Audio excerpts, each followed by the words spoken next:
항소심에서 징역 20년을 선고받은 부산 돌려차기 사건의 가해자. 뻔뻔하게도 억울함을 호소해서 분노를 사고 있습니다. 1심에서 징역 12년을 선고받고 재판부에 제출한 반성문인데요. 내용을 보면 반성문이라고 부를 수도 없을 것 같습니다. 가해자는 시종일관 억울하대요. 지난해 여름 1심 선고를 앞두고는 범죄자지만 한 부모의 자식이고 대한민국의 국민이고 약자라면서 선처를 호소하기도 했던 뻔뻔한 가해자. 1심에서 징역 12년을 선고받고는 비슷한 범죄의 죄명과 형량이 제각각인데 나만 왜 이리 많은 징역을 살아야 하는지 모르겠다고 주장했습니다. 또 상해가 아니라 살인 미수가 적용된 것도 이유를 모르겠다는 불만도 있었고요. 또 다른 반성문에서는 피해자를 모욕하는 언사도 서슴지 않았습니다. 피해자분은 회복되고 있다. 말도 잘하고 글도 잘 쓰는 것을 보았다. 피해자라는 이유로 진단서, 소견서, 탄원서 다 들어주는 것이냐? 적반하장의 태도를 보였습니다. 반성 없는 반성문이라니. 피해자는 가슴이 무너져 내립니다. 다리가 마비되고 온몸이 멍투성이었을 때보다 가해자가 꾸준히 내고 있는 반성문을 읽는 게 더 아프다며 가슴을 칩니다.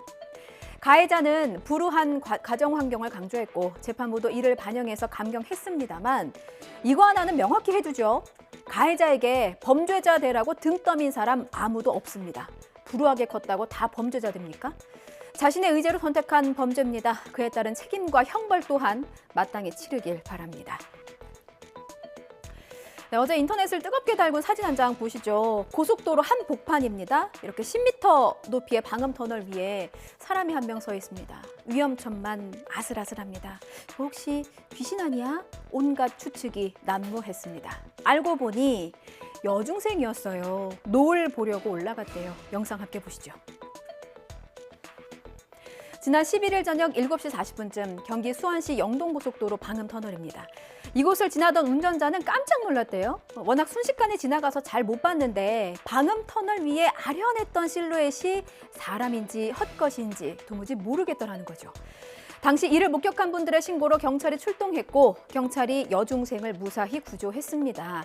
노을 지는 하늘이 너무 예뻐서 잘 보려고 방음터널 옆에 있는 시설점검 사다리를 타고 올라갔더랍니다.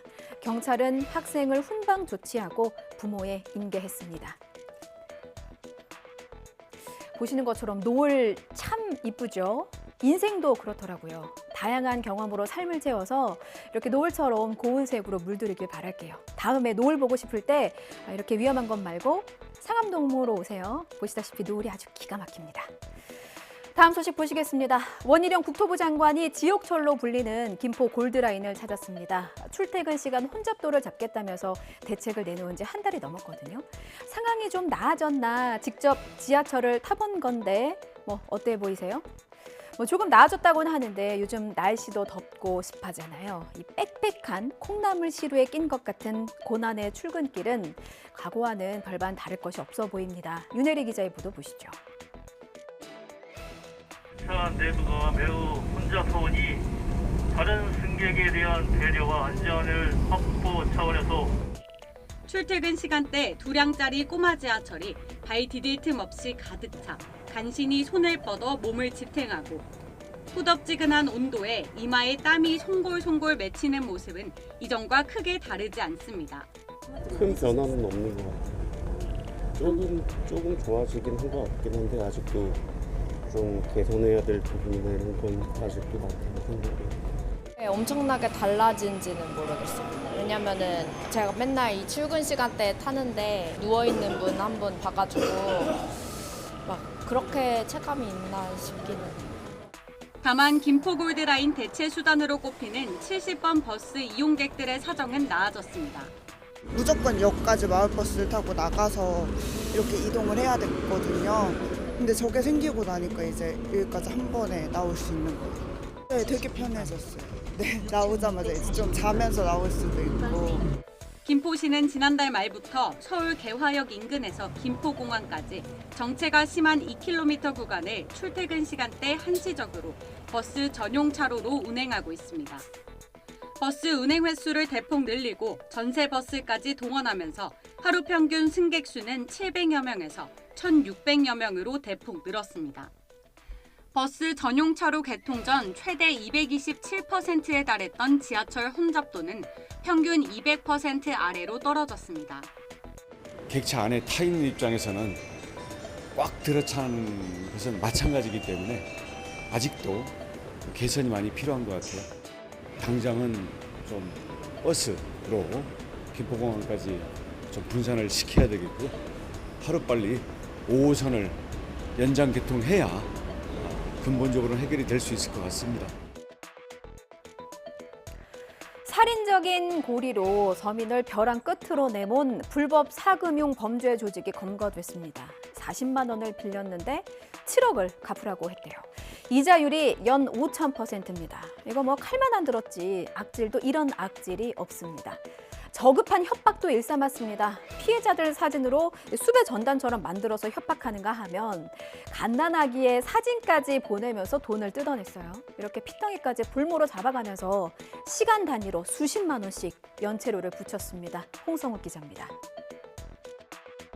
경찰이 모텔을 급습합니다. 문신한 남성들을 체포합니다. 강원도경찰청 강력범죄 수사대 입니다. 이른바 강실장 조직으로 불리는 불법 사금융 범죄 조직원들. 확인된 피해자만 130여 명. 대부분 50만 원 미만의 소액을 빌렸는데 일주일 뒤 2배 가까운 돈을 갚아야 했고 상환하지 못하면 시간 단위로 다시 수십만 원 연체료가 붙었습니다. 연체료만 110만 원이라고요? 안 돼요. 이건 너무하잖아요 또. 이거 내 거 아니야. 네가 저 늦은 거니까 네가 알아서 해야지 그거는. 경찰이 30개가 넘는 범죄 조직 대포 통장에서 확인한 돈은 약 1,000억 원. 막대한 범죄 수익금으로 월세 1,800만 원 아파트에 살고 고급 스포츠카를 타며 호화로운 생활을 누렸습니다. 부모에게는 아기 사진을 보내며 살해 위협하고 가족과 지인들에게 하루 수십 통 전화해 욕설을 내뱉으며 일상생활을 할 수 없게 만들었습니다. 뭔가요? 그럼 네 딸내미한테 얘기해. 돈 가져오라고. 피해자들은 극단적인 선택을 시도하거나 이혼, 가정 파탄에 이르는 등 극심한 고통에 시달렸습니다. 수사가 확대되자 모든 증거를 인멸하고 조직원을 허위로 자수시킨 뒤 해외로 도피하려던 총책 등을 검거 구속하면서